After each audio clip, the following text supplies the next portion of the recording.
చూడు భయ్యా, 24 గంటల్లో కాలనీ ఖాళీ చేయమని నోటీసులు పంపారు.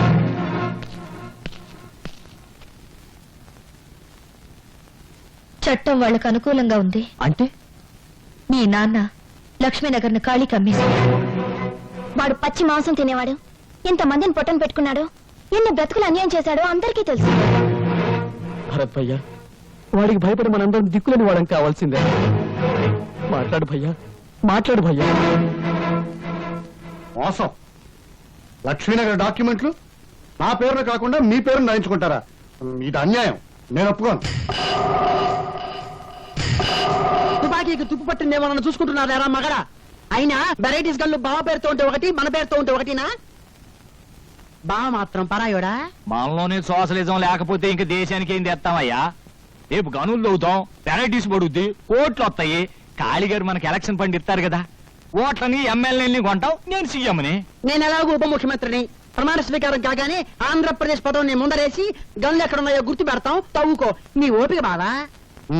ఆడ తప్పితే చా, బుద్ధ విగ్రహం మీద ఒట్టు. భరత్, సావును వెతుక్కుంటూ వచ్చావా? చచ్చే వాళ్ళు ఎంతమందో లెక్క లెక్క చూడడానికి వచ్చాను రా.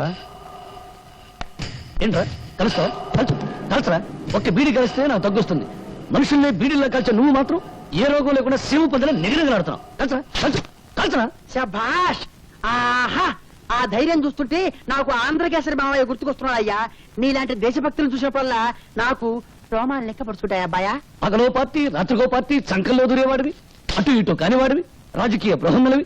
నిక్కపడవడానికి నీకు రోమాలు ఎక్కడున్నాయరా? కాళ్ళు నాకడానికి 4 తప్ప. రిగ్గింగులు చేసి వీడు, బెడ్డింగులు మార్చి నువ్వు నాయకులైపోయారు. ఇండియాకు ఒకవైపు హిమాలయ పర్వతం ఉండబట్టే బ్రతికిపోయింది, అటువైపు కూడా సముద్రం ఉండి ఉంటే ఇండియాకు తాడుగట్టి విదేశాలకు అమ్మేసేవారు జిల్లాల. మురిగ్గుంటను కరిపారు, కంపులేసింది. తేల్చండి, ఆనందించండి. లేచింది కంపు కాదురా, కడుపు మంట. ఆ మంటల్లో మిమ్మల్ని తగిలేసే రోజులు దగ్గర పడ్డాయి. నోటీసులు పంపి లక్ష్మీనగర్ కలిసించడానికి చూస్తారా? అదే జరిగితే నీ చావు నోటీసు అందుకుంటా. సౌండ్ ఓవర్ అయింది, కట్ చేస్తా. చేస్తావా? నా కళ్ళల్లోకి నీ కళ్ళు పెట్టి సూటిగా చూస్తున్నా, సూటిగా చూస్తున్నా. నేను చెప్పినట్టు చేస్తున్నా, చేస్తున్నా. నీ చేతిలోని రివాల్వర్ కింద పడేస్తున్నా. బంగారయ్య చేత సంతకం చేయించిన డాక్యుమెంట్స్ నాకు తిరిగిస్తున్నా. బావా, మధ్యలో అడ్డుపడ్డ వాళ్ళ దవడ పగలగొడుతున్నా.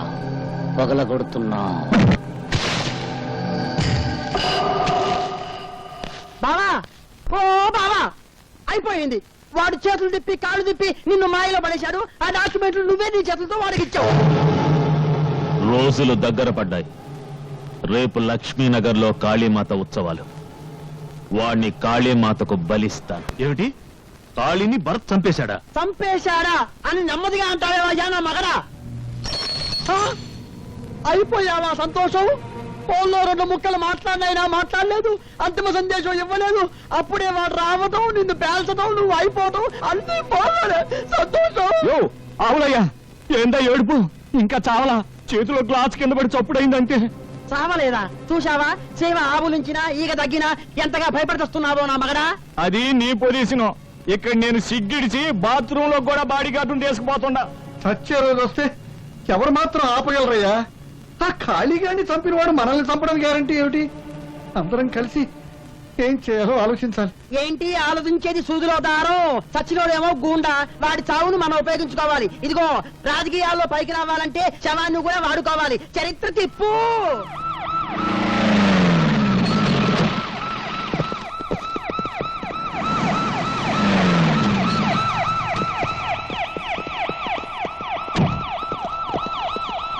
మొత్తం 50 మంది ప్రజానీకానికి నమస్కారాలు. ఇంతకీ ఇసమి ఏందంటే, ఒక పేరు మోసిన గోండాని ఒక విప్లవకారుడు చంపేశాడు. అదే మమ్మల్ని కదిలించింది. ఆ గోండా వల్ల ప్రజానీకం ఎన్ని బాధపడ్డారు, ఎన్ని కష్టాలు పడ్డారో మేము స్వయంగా చూశాం.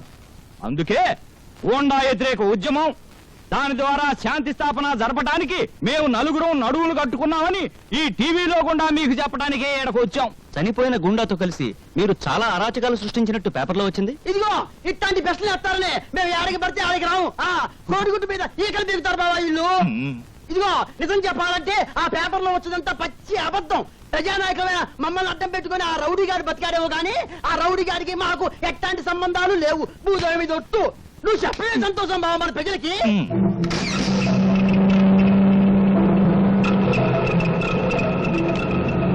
ఇదిగో అబ్బాయా, నీ పేరేందో గాని మగాళ్ళు పరిపాలించినప్పుడు ఆరాచకాలు జరిగాయి, ఆడాళ్ళు పరిపాలించినప్పుడు ఆరాచకాలు జరిగాయి. ఆడ మగ కానాళ్ళు అధికారంలోకి వస్తే అన్ని సక్రమంగా ఉంటాయన్న ఆశతోనే నేను మనాల పక్కన చేరా. నువ్వెన్నన్నా చెప్పు, మేము ఒకటే. ఏం బావా, అదిగో వాళ్ళు ఒప్పుకున్నారు.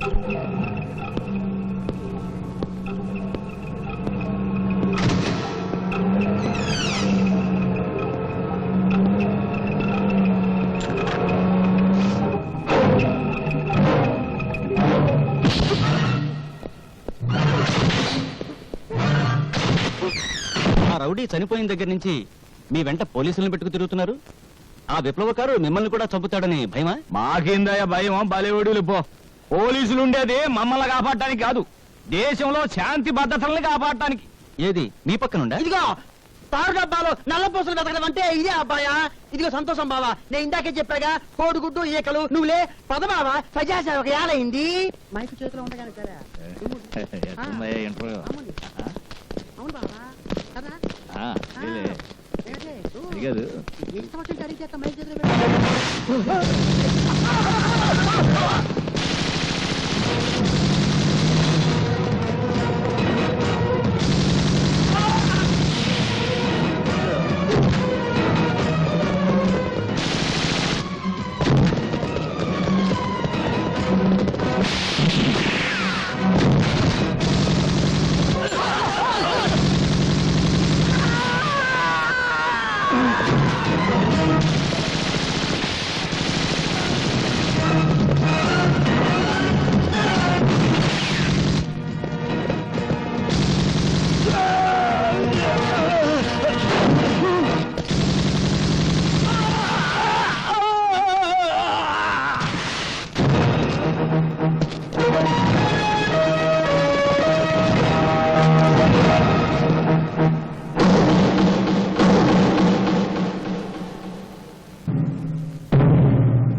నువ్వు చెప్పదలుచుకుంది ఏమైనా ఉందా?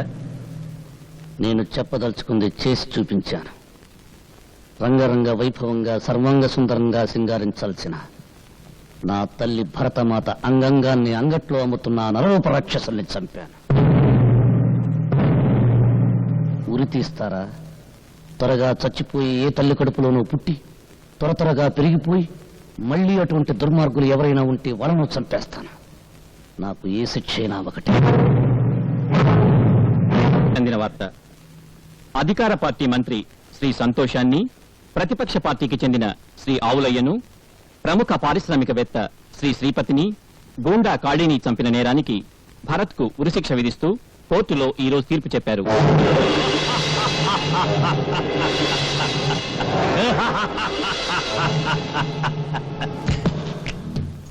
చచ్చిన వాళ్లలో నన్ను లెక్కేసి వాడికి ఉరిశిక్ష వేశారు. పవరు పర్సనాలిటీ ఉన్నవాణ్ణి నన్నెవర్రా చంపేది? నేను రాచపీనుగా ఒంటరిగా పోను. భరత్, నీ చావు చట్టం అమలు చేసే ఉరితో కాదు, నా రివాల్వర్తో.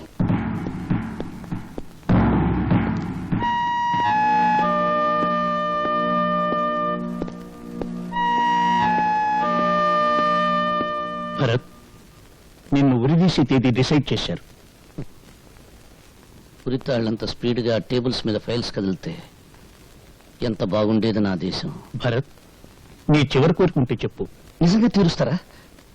ఇదిగో, ఈ 4 గోళ్ల మధ్య చావటం నాకు ఇష్టం లేదు. ఇరుకు, ఊపిరాడరు. భగత్ సింగ్ మైదానంలో ఉరి తీయండి, చూస్తారు అందరూ.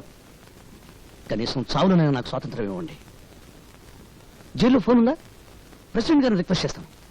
భగత్ సింగ్ మైదాన్ ఈ దేశంలో విప్లవం శంఖానాదం చేసిన పవిత్ర స్థలం. భరతం చుట్టానికి ఎవరు వచ్చారు? రమ్మను.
ఎంత ముసల్దాని అయిపోయావమ్మా.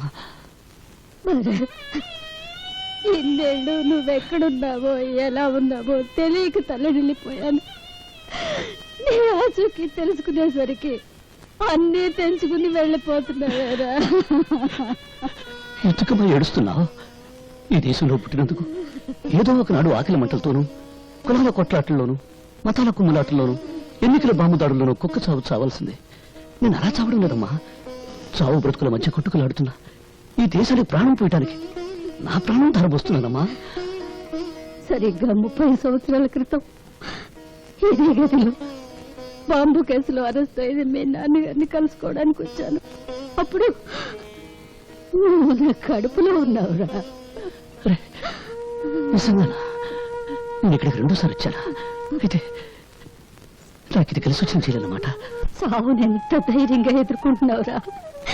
ఈ రోజు నాకెంతో ఆనందంగా ఉంది. నా బిడ్డ చావులో ఉత్సాహం ఉంది, దేశభక్తి ఉంది. వచ్చే జన్మలో కూడా నువ్వే నా బిడ్డగా పుట్టాలిరా. ఈసారి నేను ఆడపిల్లగా పుడతానమ్మా. 45 ఏళ్ల స్వరాజ్యంలో విజయం సాధించింది ఒక్క సారావజ్యం. అది చేసింది ఒక ఆడది. అందుకే వచ్చే జన్మలో నేను ఆడదానిగా పుట్టి మగాళ్ళు సాధించలేంది ఆడపిల్లగా పుట్టి సాధించాలని ఉందమ్మా. నీ చివరి క్షణాల్లోనైనా నీ దగ్గరే ఉండాలనుందిరా. ఓ పని చేయమ్మా, పెద్ద బండరాయి తీసుకొచ్చి జైలు నెత్తి మీద వేయి. నువ్వు జైల్లో పెడతారా? నాకు దగ్గరగా ఉండొచ్చు. బాబు, అమ్మా, రేపు నా గురి వేస్తారు, నా శవాన్ని నీకు అప్పగిస్తారు. నాకు తలకురి నువ్వు పెడతావు కదా అమ్మా. తాతయ్య చితికి నేను నిప్పర్పించలేదు, నీకు కోపంగా లేదు అమ్మా. చిన్నప్పుడు చదువుకోవడానికి దీపం వెలిగించావు. ఇప్పుడు నా చితం నువ్వు వెలిగిస్తే ఆ మంటల్లో చాలా మంది చదువుకుంటారమ్మా ప్రపంచాన్ని గురించి. తాతగారు అక్కడ కలిస్తే ఏం చెప్పమంటావమ్మా? చెప్పడానికే ఉంది బాబు. నువ్వు పెళ్లి చేసుకోలేదని చెప్పు.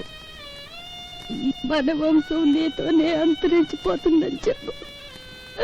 కాబోయే కోడలి కోసం చేయించిన మంగళసూత్రం మీ అమ్మ కొంగునే ఉందని చెప్పరా.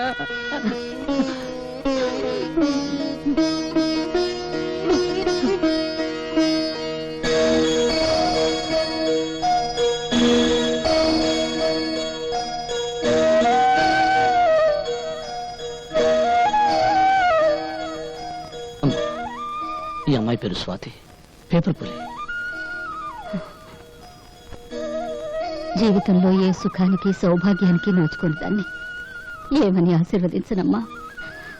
10 కాలాల పాటు పశువు కుంకాలతో చల్లగా వర్తిల్లు. వద్దులేదే, ఈ ఉరికమే అడ్డొచ్చింది. నన్ను పెంచిన తండ్రి ఈ అమ్మాయిని పెళ్లి చేసుకుని ఒకటే గొడవ చేసేవాడు. స్వాతి,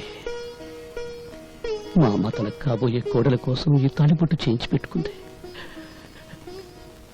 పాపం మా అమ్మ కొరికి తీరకుండా నీకు అభ్యంతరం లేకపోతే మా అమ్మ కోడలిగా ఒక్కరోజు ఉంటావా?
ఏమిటి అందరూ అలా చూస్తున్నారు?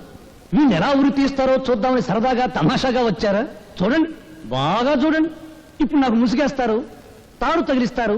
ఈ తలారి సోదరుడు ఒకే ఒక గుంజు కసక్కును గుంజుతాడు, అంతే. నాలుగు ఇలా బయటకు వస్తుంది, కళ్ళు ఇలా పుడుచుకొస్తాయి, మెడ ఇలా వేలాడుతుంది. ఫినిష్. నేను చచ్చిన తర్వాత పాపం ఈ కుర్రాన్ని చంపడం అన్యాయం అని కొంతమంది కొనుక్కుంటారు. ఈ అన్యాయాన్ని ప్రతిఘటించాలని మరికొంతమంది పిడికిలి బిగించి ఆవేశపడతారు. న్యాయమో అన్యాయమో అంతా పైవా డిక్టేషను, మనకెందుకు లేని వేదాంతం పలుకుతూ కొంపలకెడతారు. పెళ్ళారు కూటికి పిలుస్తారు, తింటారు, నిద్రపోతారు, తెల్లారిపోతారు. అంతేగాని వీడిని ఎందుకు ఉరి తీస్తున్నారు, వీడెవరి కోసం పోరాటం చేశాడు అని మీ మనసులో పుట్టదు. అసలు మీకు మనసులుంటే కదా పుట్టడానికి. అప్పుడు మీ మనసు తెల్లవాడికి బానిస, ఇప్పుడు నల్లవాడికి బానిస. దేశభక్తి మీలో ఎప్పుడో చచ్చిపోయింది. ఒకవేళ ఉన్న అది ఆగస్టు 15వ తారీఖున జెండా ఎగరవేసే టైంలో చటుక్కున పుడుతుంది. జనగణమన అధినాయక జయ హే అని పడగానే పుట్టుక్కున చచ్చిపోతుంది. అది అగ్గది పుణ్యభూమి నాది. హోంవర్క్ చేయలేదని పిల్లాన్ని, కూర సరిగ్గా ఉండలేదని పెళ్ళాన్ని తిడతారు కానీ మాకేం చేశావని ఎప్పుడైనా ఏ మంత్రినైనా నడి రోడ్డు మీద కాళ్ళను పట్టుకుని నిలదీసి అడిగారా? ఓహో, దమ్ము లేదు. తరతరాల నుంచి మహారాజుల దగ్గర నుంచి నేటి రాజకీయ నాయకుల దాకా వాళ్ళ కళ్ళ చుట్టూ గానుగుల్లా పినుగుల్లా తిరగటం మీకు అలవాటైపోయింది. మీ జీవితంలో కొత్త సూర్యోదయం కోసమే అడవుల పాలై ఆకలి దప్పులను సహిస్తూ ప్రాణాలను సైతం త్యాగం చేస్తున్న దారి తప్పిన నాలాంటి సోదరులను చూసైనా మీ పీకు గుండెల్లో ధైర్యం పుట్టదు. అడుగడుగున ఆకలి, అవినీతి, దరిద్రం, దౌర్జన్యం, నిరుద్యోగం విలయతాండం చేస్తున్నా 47 సంవత్సరాల స్వరాజ్యంలో మనకు ఎందుకు ఈ గతి పట్టింది? ఎందుకు మనం పందుల్లా, కుక్కల్లా, నక్కల్లా, పశువుల్లా హీరాతహీనంగా బ్రతుకుతున్నాం అని మీ వెర్రి ముర్రి బుర్రంలో ఆలోచన పుట్టదు. అంతా విధి, కర్మ, నుదుటి రాత అని మీ అసమర్థతను మీరే కప్పించుకుంటారు.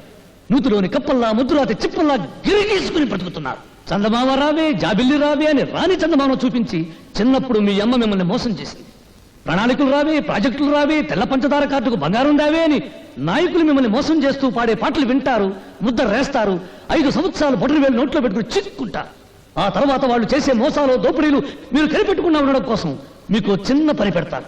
ఏమిటా పని? నేను హిందువుని, నేను ముసల్మాన్, నేను క్రిస్టియన్, నేను బ్రాహ్మణుని, నేను రెడ్డిని, నేను చౌదరిని, నేను కాపుని, నేను హరిజనుని, నేను ఉత్తర హిందుస్థాన్, నేను దక్షిణ హిందుస్థాన్ అని మీలో మీరు రెచ్చగొట్టుకునేలా చేస్తారు. ఎక్కడ నీ పుణ్యభూమి, ఎక్కడ నీ దేశం? 1వ క్లాసు పిల్లాడు చదువుతాడు. నన్నయ బ్రాహ్మణ కులమన పుట్టెను, గాంధీజీ గుజరాతీ కోమటి, అంబేద్కర్ హరిజనుడు. ఎవడడిగాడండి వీళ్ళ కులం దేశానికి నూరి పుయ్యమని? ఇవన్నీ వాగితే నేను పిచ్చోడు. పొరపాటున మీలో ఎప్పుడైనా దేశభక్తి అనే ఆవేశం పుడితే దాని మీద నీళ్లు చల్లడం చాలా తేలిక. ఇప్పుడు చార్మినార్ ఉన్న చోట శ్రీకృష్ణుడు ఆవులను మేపాడంటే చాలు, ఫినిష్. ధరలు పెరుగుతున్న సంగతి గుర్తురాదు, దరిద్రం పెరుగుతున్న సంగతి గుర్తురాదు, మీదకి నాయకులు తొక్కుతున్న సంగతి గుర్తురాదు. శ్రీకృష్ణుడు, ఆవులు, చార్మినార్ ఫలమని పరిగెత్తుకుంటూ వెళ్తారు, ఒకరికొకరు నరుక్కుని చేస్తారు. జయ హే పుణ్యభూమి నా దేశం. ఒక్కసారి బాగా ఆలోచించుకోండి. బ్రిటిష్ వాళ్ళను వెళ్ళగొట్టడానికి ఈ దేశంలో కాలిన బస్సుల కన్నా, తగలబడిన ఆఫీసుల కన్నా, చచ్చిన మనుషుల కన్నా 47 ఏళ్ల స్వాతంత్రంలో మన రాజకీయాల కోసం, మన వర్గాల కోసం, మన కులాల కోసం తగలబెట్టుకున్నదే ఎక్కువ.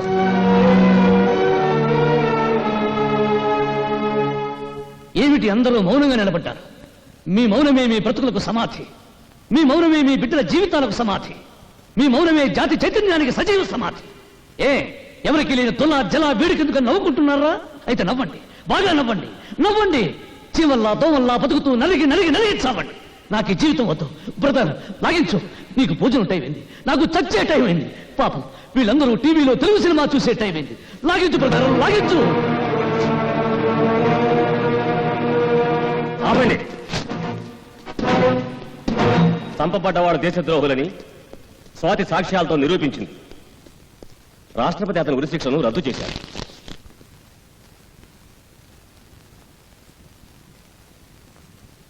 Stop it!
విప్లవం అరుణోదయం లాంటిది.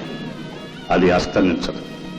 ప్రతి విప్లవ వీరుడి గుండె నుండి కారిన ఒక్కొక్క నెత్తురు చుక్క ఈ దేశానికి ఒక్కొక్క సూర్యుడు.